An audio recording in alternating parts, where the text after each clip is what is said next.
আমার হাতে রান্না করা এই ইলিশ পোলাওটা আমার বাসার সবাই খুবই পছন্দ করে, তাই তো প্রায় সময় রান্না করা হয়। আসসালামু আলাইকুম, সবাইকে শানুজ ডেইলি কিচেনের পক্ষ থেকে স্বাগতম। আশা করি সবাই খুব ভালো আছেন, সুস্থ আছেন। প্রথমে প্যানে দিয়ে দিচ্ছি পরিমাণ মতো তেল, তারপরে হাফ কাপ পেঁয়াজ কুচি দিয়ে দিচ্ছি।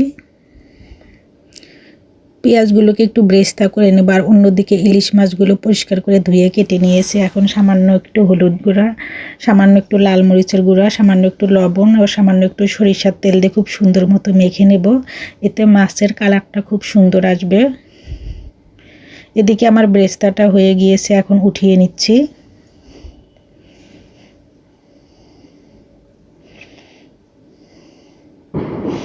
এখন দিয়ে দিচ্ছি পেঁয়াজ বাটা ও কাঁচামরিচ বাটা দিয়ে খুব সুন্দর মতো কষিয়ে নেব, যাতে কাঁচা গন্ধটা চলে যায়।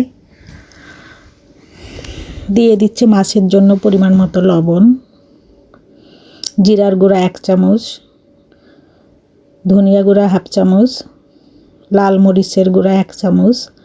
আর এই ইলিশ পোলাও রান্না করাটা খুবই সহজ, খুব অল্প মশলায় রান্না করা হয়, তাহলে খেতে খুবই মজা লাগে। এখন মশলাটাকে ঢেকে 10 মিনিট কষিয়ে নেব। এই তো মশলাটা আমার সুন্দর মতো কষানো হয়েছে। এখন এখানে আমি দিয়ে দেব টক দই 1 কাপের মতো। টক দইটা আমি ফেটে নিয়েছি, সেটা দিয়ে দিচ্ছি। দিয়ে ঢেকে বলক তুলে নেব। এই তো সুন্দর মতো বলক চলে এসেছে। এখন একটু নেড়েচেড়ে মাছগুলো দিয়ে দেব।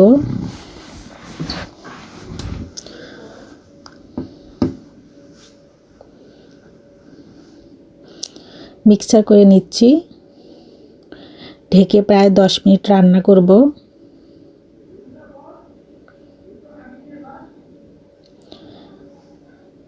ফিরে আসলাম 10 মিনিট পর। এখন একটু ঝাঁকি দিয়ে দেব, যাতে নিচ থেকে লেগে না যায়। আবারও 5 মিনিট আমি মাছটাকে খুব সুন্দর মতো রান্না করে নেব। দেখেন কালারটা কতটা লোভনীয় হয়েছে। আর ফ্লেভারটা মাশাআল্লাহ অনেক সুন্দর আসতেছিল। ঢেকে আরও 5 মিনিট রান্না করে নেব। এই তো মাছ রান্না হয়েছে। এখন মাছগুলোকে এক এক করে উঠিয়ে নেব।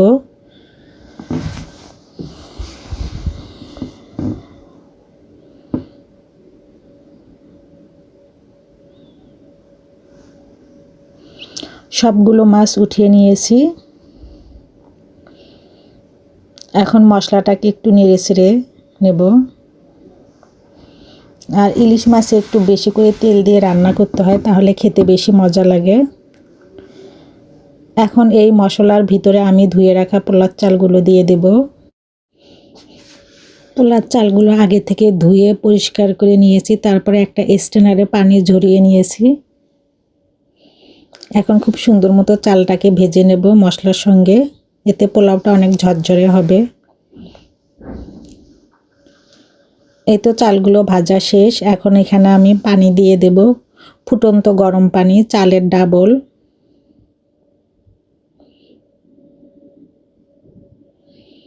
এখন পোলার চালের জন্য আমি পরিমাণ মতো লবণ দিয়ে দিচ্ছি। ঢেকে রান্না করব হাই হিটে 5 মিনিট। ফিরে আসলাম 5 মিনিট পর। এখন বেশ কিছু কাঁচামরিচ দিয়ে দিচ্ছি, এতে ইলিশ পোলাওর ফ্লেভারটা খুব সুন্দর আসবে। ঢেকে আরও 5 মিনিট রান্না করে নিলাম। এখন আমি ইলিশ মাছগুলো দিয়ে দেব উপরে, খুব সুন্দর মতো সাজিয়ে দেব, যাতে ভেঙে না যায়।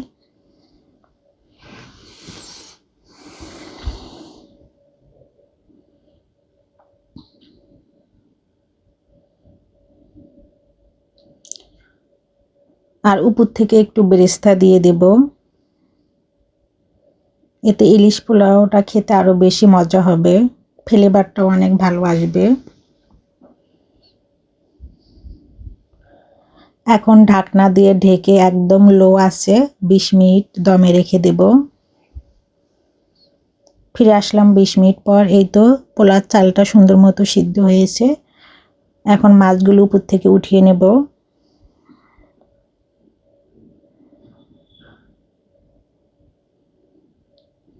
হাত দিয়ে উঠিয়ে নিচ্ছি, চামচ দিয়ে উঠতেছে না, ভেঙে যেতে পারে, এর জন্য হাত দিয়ে উঠিয়ে নিলাম। তারপরে পোলাও চালগুলো উলট পালট করে দেব, খুব সুন্দর মতো উল্টে পাল্টে দেব। এখন আবারও খুব সুন্দর মতো প্লেন করে নিচ্ছি, উপর থেকে আবারও মাছগুলোকে দিয়ে দেব।